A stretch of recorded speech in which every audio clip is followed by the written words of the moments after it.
Hi, it's Armando Cardoso here at Vintage Mío Records in Waco, Texas, and thank you for all the supporters and the subscribers that are following us on our new YouTube channel. As I mentioned previously, there are authors and musicians that come into the store. When we first moved here in Waco, Texas, we ran into an individual jamming on the guitar at a local bar called Papa Joe's. Now, I've never seen a guy jam so good on the guitar before, and someone said, hey, that guy's actually really famous.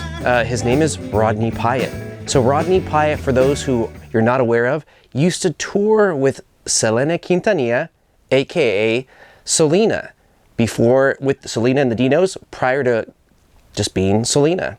And so, super excited to share parts of the interview that occurred just late last month. And in it, we talk about music, traveling with Selena, and also the murder that occurred late March 30 years ago.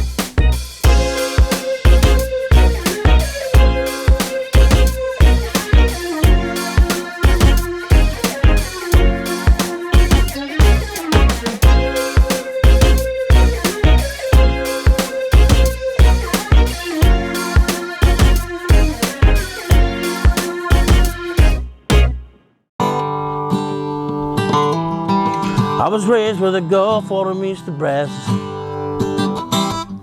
For those people who don't know who you are, can you tell them a little bit about like your music career, like where are you from, how you got started? Yeah, well, born in Austin, Texas, nothing musical there. I came from a musical family. I was raised in Lake Jackson, Texas, where the Gulf water meets the Brazos. And in that song, you know, it says the city of enchantment. That was the little, you know, how when you ride it, used to when you'd go into a town, you'd see the moniker, you know, Fort Worth, where the West began. Well, Lake Jackson was, you know, the city of enchantment. Grew up there, and then my music career started there. It was all based around that area. Even then, you know, I started playing in public, in contests, at parties, and then eventually for little money, and then eventually like, hey, you're getting a call. You said 15 years old, you were performing, but you had to have been performing even before for then. Sure, yeah. You know, I don't know, I mean, maybe I was 7 or 8, 9 when I got a guitar. And I think what happened, two things happened. I went to see my cousin and we heard ZZ Top, and I came from a household where if it wasn't country, they'd turn the station. You know, like, you know, Saturday night, you watch all those shows, Buck Owens and Buck. Anyway, so I was about 10 when there were a couple incidences that made me mad. You know, family would go, well, you can't do that. So I started, Mom, show me this chord, you know. So I'd say, Mom, show me this chord. And she showed me a D chord, and she would show me an entire song without the changes, except for the rhythm part on the chords, on the one chord, what we call the one chord, the first chord. And, you know, I can hear where it's supposed to go, right? This is a brilliant thing that she did, man. Like, I want to go where it's supposed to go, but I can't really see it, but I can hear it, and she knows that. So maybe that afternoon, after I get pretty good on the rhythm for the D chord, she gives me a G chord. So D, G, and A go together on 257,091 million songs, you know, so. At the city of enchantment by the sea, there's nothing there for me but memories, 'cause home ain't where it used to be. When did you start singing? Well, I was playing. I've been playing about a year and sitting around in the circles that we'd have and playing. And one day she said, you know, what are you gonna play if you don't sing? I was like, I don't want to sing, because I was shy, you know. We broke that. But you know what I'm saying? I was a very introverted kid, and she's like, just do it. So I did it. And so then after I sang for a year or so, she's like, do you know how to harmonize? No. Well, you know, this is brilliant, man. This is the way I teach kids, and it works. You don't hear it, you feel it. What does that mean? Well, there's a certain amount of beats between frequencies, and you could feel them. If you can't, you won't ever get the heart. You'll never figure it out. It's innate or not. So you've been performing for easily over 50 years. Yes.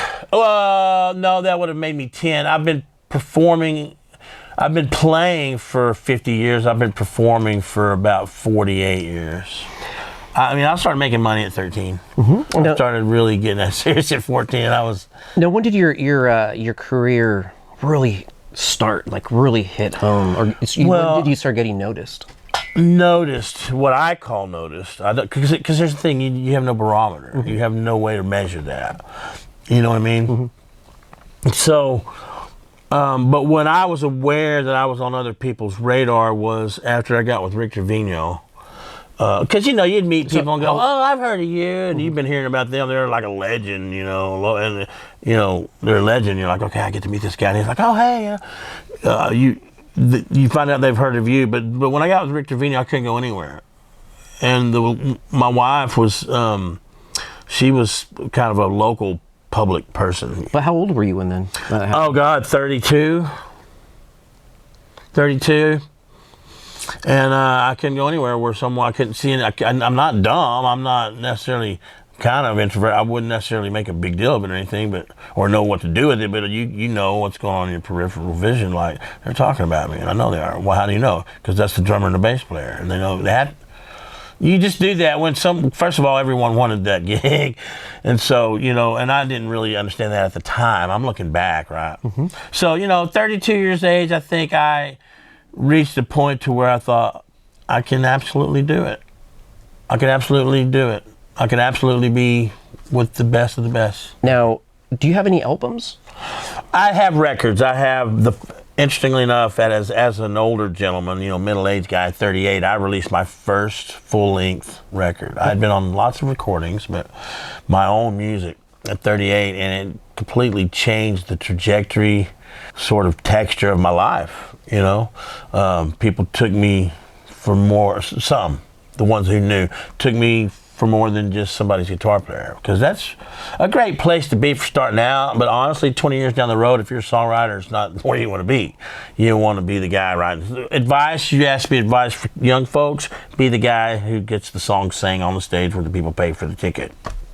That's the only way you're going to make money. If you're a drummer, a bass player, a guitar player, write songs.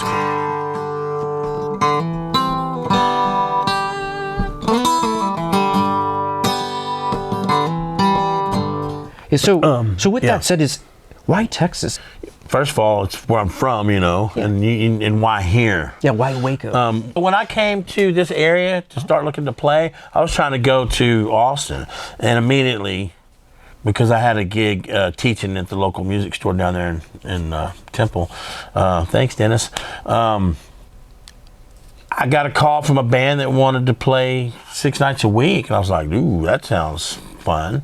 And we did. We would play in Waco Sunday, Tuesday, Wednesday, and Thursday, and then play, you know, within an hour of Waco or less, really, on Fridays and Saturdays. And to me, man, I was road dogging, you know. I was happy. I had money in my pocket. I'm making music. A hit song comes out, we learn it. I'm still not doing any original music.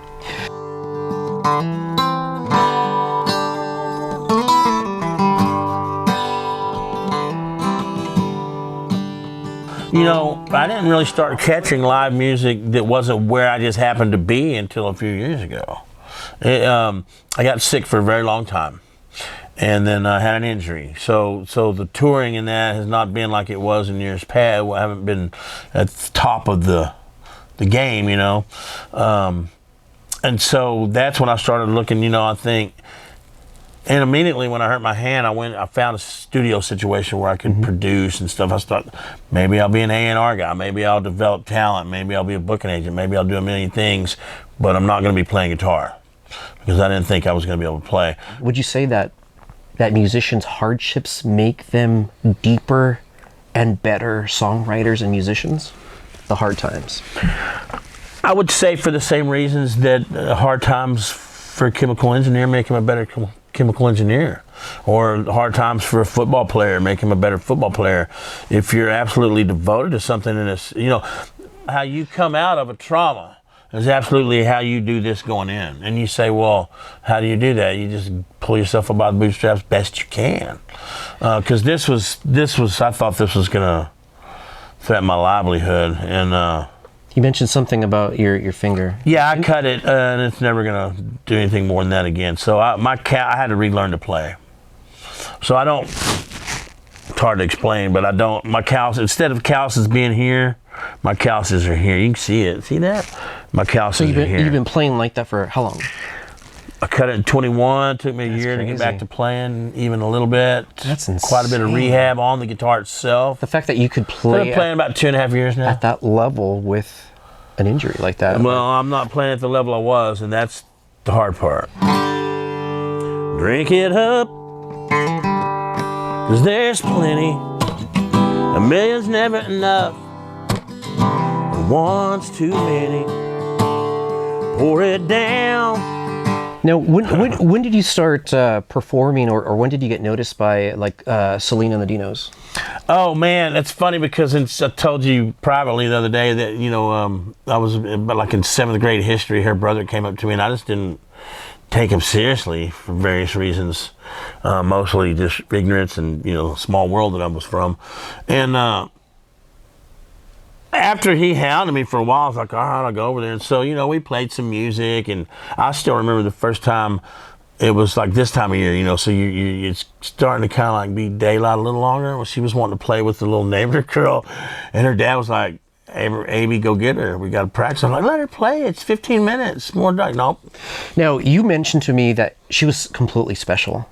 That this person was gifted. Oh, well, day one, the day that I told you about where she's like, Daddy, I want to play. He's like, get in here, Mama. You got to get in here and play. He always called her Mama. Get in here, Mama. You got to play, And so, like, well, she's only really missing. By the time she argues and he's like, puts his foot down, okay, she just say, there's only 5 minutes left till dark anyway. So it's the week that Michael Jackson did the moonwalk. So, like, if he did it like, whatever day of the week, Wednesday of the week before, the middle of the next week, she's doing the moonwalk on carpet better than Michael Jackson. God, my witness. Not like spinning around like him, but like doing the moonwalk better and like could do the spin. So when you saw this, she was young, like I don't know, 8 or something, 9, that is 10, incredible. I don't know, like young girl, and I was like, what just happened? Did you tour with them for a little bit before they became big? Touring, we did tour. We did travel with them. Touring is relative. Did I do a world tour? No. Did we tour? Yeah. It was miserable. So we were in a van most of the time. Did you perform in front of, with them, in front of like concerts, like big concerts? Yeah. Well, that at that time, in that culture, concerts were definitely a thing, festivals and stuff. And yes, we did do some large events. But we never, when I was with them, we never got to the bus status. And I think back in those days, you had to really, something had to pop financially, like, okay, suddenly we're drawing 1,000 people every day. And we weren't doing that yet. But we were playing, festivals of 10 and 20,000 people. Or at least 18,000 that I know of. And, dance halls of 3,500 people. 18,000 But that was that whole, and then all of a sudden, man, right when it got to that point, it was like, okay, we're moving to corporate. So I'm like, oh, okay, peace out. Because I was playing, even when they started doing bigger venues, I was still playing circles around them in terms of, I was probably doing in a month's time, even with a full-time job, 6 days a week, I was probably playing 12, 15 times a month, maybe. And they were playing like 3 or 4, So what happened? Why did you decide, or why was it decided that you no longer were part of the group? Well, I don't know why they moved to Corpus, but it had, in the way it was presented to us was that it had to do with the record label and stuff like that. Okay. Did you ever meet her? No. You didn't ever meet her? And I thought that I might because when I was working with Rex Robards, and he has a ministry called the I believe it's called the Texas Musicians Christian Association. So it's an association of Christians who are in the Texas music industry. Arguably, probably there are not as many as that think they are, but whatever. Yeah, I get it. Did I say that? Whatever. So I've been in that prison, some of those prisons in the women's facility, and I've been into a lot of prisons in Texas. It's a kind of an odd place to find myself, but I thought I might meet her, but you don't meet people that I thought she was on death row. I don't guess I ever thought about someone being able to take a life and it's not the retribution part of it. It's what's she gonna do? How's she gonna make a living? Who's gonna hire her? Who can trust her? How's she gonna find a job? What's she gonna eat? Who's gonna give her a loan? Is it the government's place? Is it? I mean, that's that question. A lot of people say, yeah. I'd say, why? You know, so I'm not. So there is a problem. Like, what do we do? Hey, I know what. Let's make a sanctuary. I'm serious. A different kind of prison, like a release program, because I know the men have that. You know, like a lot of times if you're not that violent, because that's to shoot someone in the back. That's a conflicted, dangerous individual, and I want to know what's changed. Paid my dues, my right eye. You know what I'm saying? I'm not angry. What'd she do to you? She took someone I loved. Well, we loved her too. I loved her because I knew her. Because I could go, hey, Selena, what's up? Is your mama here? Yeah, she's cooking. Going in. Okay, you could come in. Yeah, I'm gonna finish playing kickball with my friend. You know, I knew these people. I looked these people in the eye. I got their sweat on me.